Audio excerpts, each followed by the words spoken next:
what do we actually do this last year with respect to our strategic plan, and put that out there to everybody. One of the things that that accomplishes, by the way, is it reminds them about AACSB. You know, every year they get an annual reminder when they get the results of the strategic plan.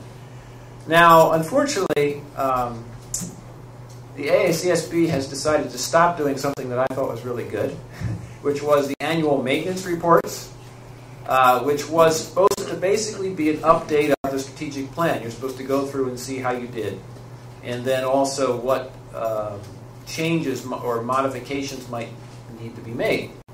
Well, I guess the experience was that not enough schools were actually doing that.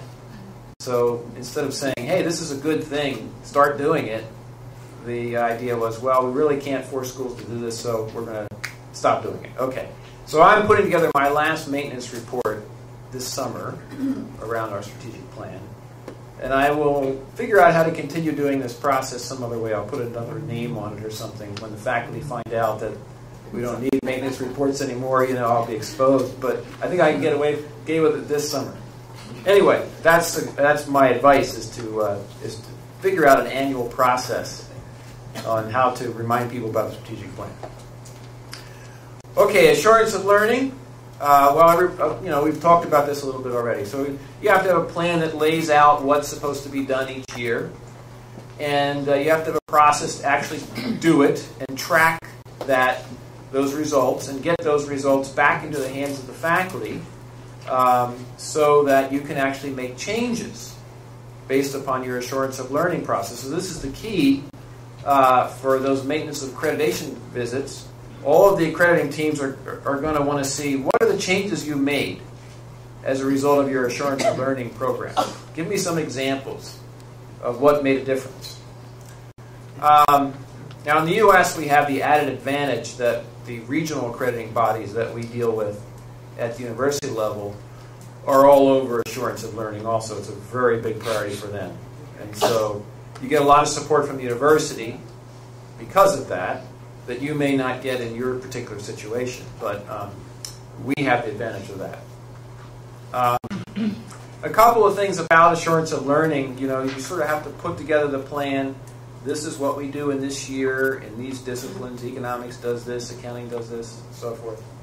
But just remember that you know, not all the learning goals have to be tested every year, and you can stagger it out. So like, if you're in accounting and you have 6 learning goals, you don't have to go after those 6 learning goals every year. You can stagger it out over a 3-year plan. You say, we're going to test these 2 in year 1, these 2 in year 2, these year 3, and so forth. You have to, whatever you do with AOL, make sure that it's manageable, right? Because as already been said, and you may already know from your experience, it can take a lot of resources to do it right.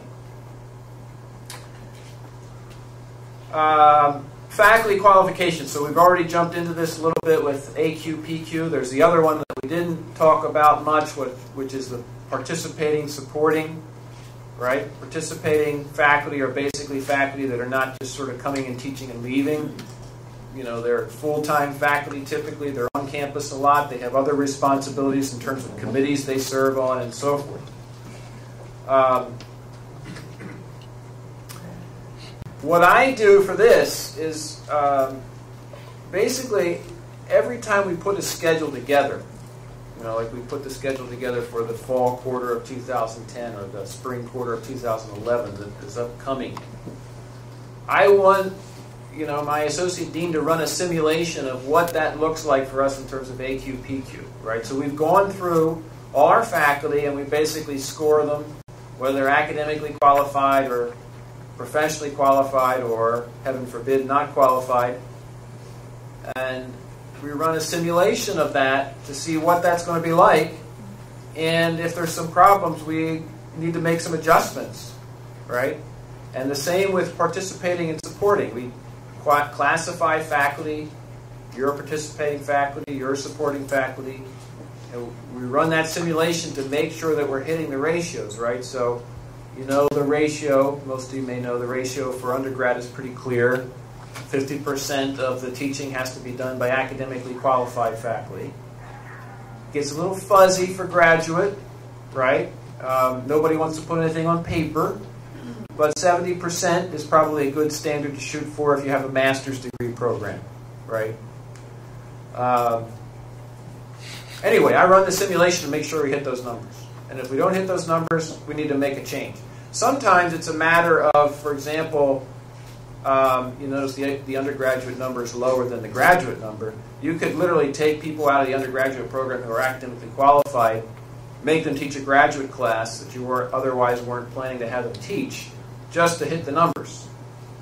I mean, that happens. Now, the other thing is, of course, we report those results to the faculty. Why? So they always remember that it's important for them to be AQ and to see, you know, what kind of margin we have or don't have, as the case may be. I also report them to the provost, my boss, the chief academic officer. I don't know whether it works that way for you guys or not, but because I'm going to him all the time saying, hey, I need this in the way of faculty resources, so I'm making my AQ, PQ numbers and my participating supporting numbers.